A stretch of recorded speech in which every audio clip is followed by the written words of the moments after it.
Hello, my name is Keshwani. That's Keshwani, Keshwani. We are here because we want to prepare for GMAT. We have been solving GMAT math problems out of this book here, GMAT Review, the official guide to 13th edition. If you do not own this book already, purchase one immediately. You're going to need it. The problem that we are about to solve is the one that you will find on page number 184. And today is our lesson number 249. Page 184, the very first problem on the page there, number 220. Let's see what they have to say there. Number 220. We are given an equation 220. We are given an equation here 2 over 1 plus 2 over y, we are told, equals 1. And the question simply is, how much is y? Let's see what we can do here. Let's find the common denominator here. This is 1. We need to make a common denominator. So let's multiply the top and bottom by y. Now they have a common denominator of y. So on the top we have 2. And on the bottom we have a common denominator of y. And on the top we end up with y plus 2. Y plus 2. And once we take the bottom part, we multiply the top by the reciprocal of the bottom. It becomes 2 times y equals y plus 2, and we are told that that equals 1. Cross multiply both sides by y plus 2, and you will end up with 2y equals y plus 2. Subtract y from both sides, and you end up with 1y equals 2. That's it. Y equals 2. Let's do the next one, number 21. In number 21, so that's it, we are done with this one. I'll give you a chance to absorb it if you like.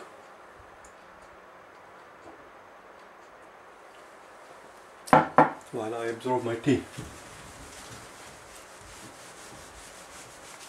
Number 221.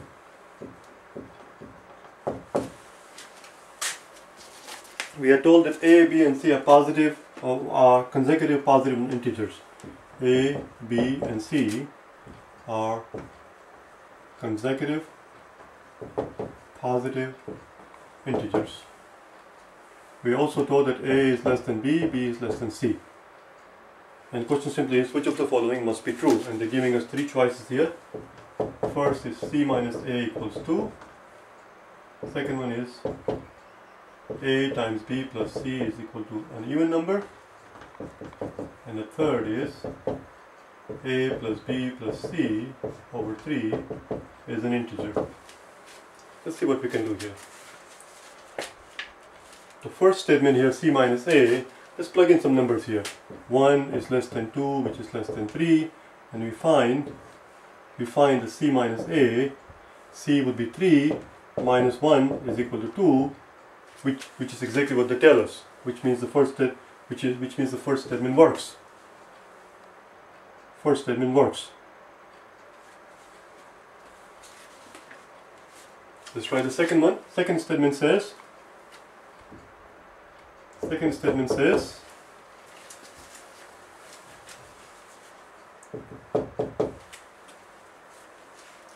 A times B times C, 1 times 2 times 3. You see, it's 1 times 2 times 3. No matter how many odd numbers that you have, 1 times 3 times 5 times 11 times 13 times 33 times 57 times 2, as soon as you multiply that by 2, the entire thing becomes even. So here we have 1 times 3 times 2, it's an even number. It's 6 obviously, it's even. It's an even number, so that works. The third one says A plus B plus C over 3 is an integer. Let's find out. 1 plus 2 plus 3 over 3. 1 plus 2 plus 3 is 6. 6 divided by 3 is 2, which is an integer. So third statement works. Looks like all 3 of them work. Let's try one more time just to make sure. Instead of 1, 2 and 3, let's plug in 2, 3 and 4.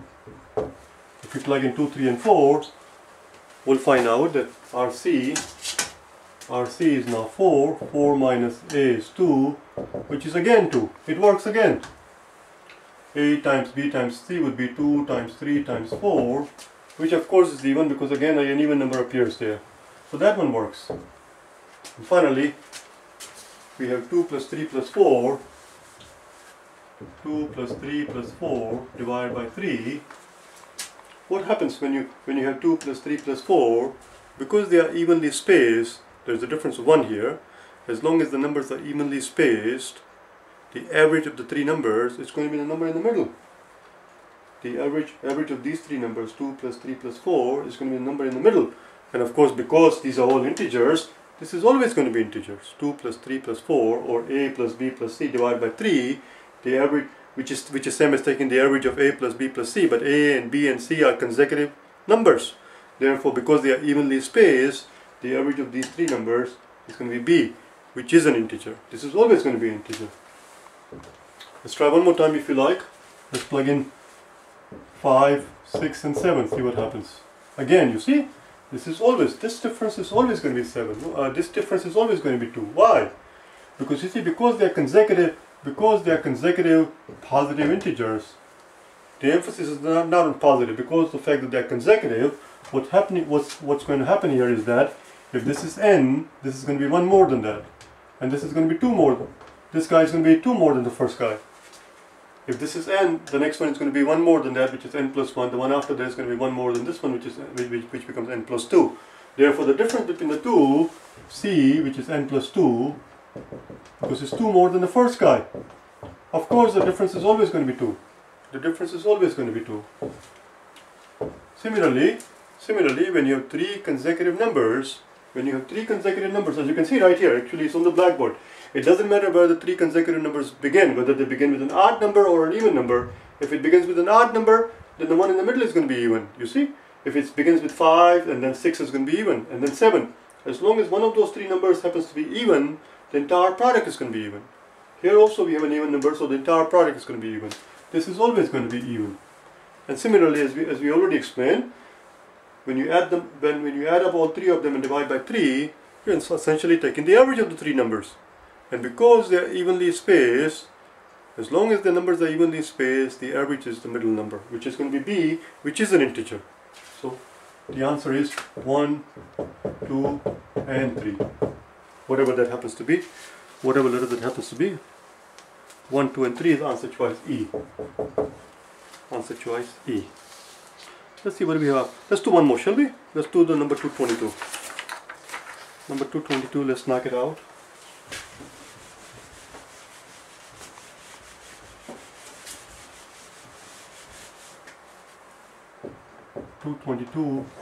Has to do with set theory and Venn diagram. Here is what we are told. We have a total of 200 students. 130 study chemistry. 150 study biology. Now this is a tricky part. You have to pay attention to the words, otherwise you're going to miss something. Like I almost did. It says, and then the last part does not say that 30 of them, and at least 30 of the students are not majoring in either chemistry or biology. It does not say 30 of them study neither. It says at least 30. It says at least 30 study neither. Well, if 30 of them, at least 30,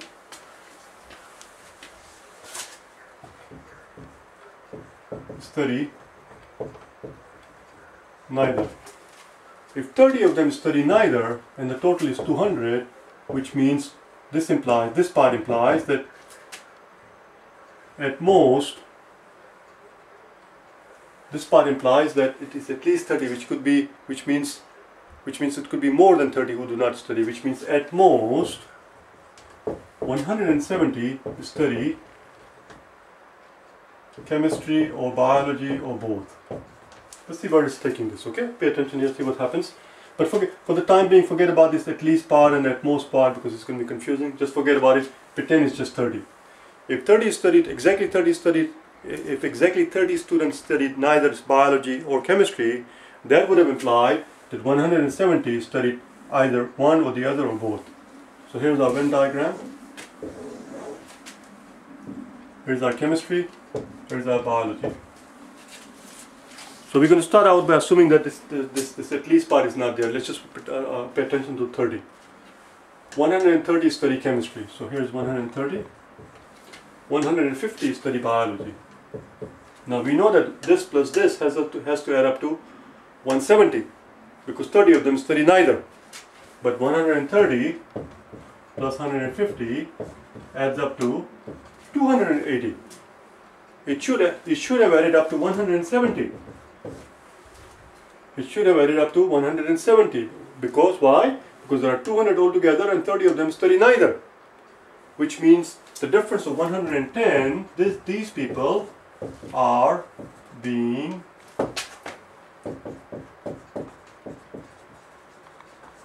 double counted. These 110 people are counted first as a part of people who study chemistry because they belong here, they belong in the middle. And then the same 110 people are counted again when we count the number of people who study biology. We cannot double count them, so we have to go back and adjust these figures. Once we put 110 in the middle, 150 becomes 40 and 130 will become 20. Now the question was, what is the question asking? How many study both? Well, the answer is they're looking for the range. So if it's just 30, then this will be the scenario. If it's just 30, this will be the scenario. Or say for example, instead of 30, this had been 40. If 40 people studied neither, then we would have subtracted 160 from here. If 40 people studied neither, and since we have 200 altogether, if 40 people studied neither, we would have subtracted 160 from here and we would have had 120 here. 120 would have gone here and this would have become 10 and this would have become 30.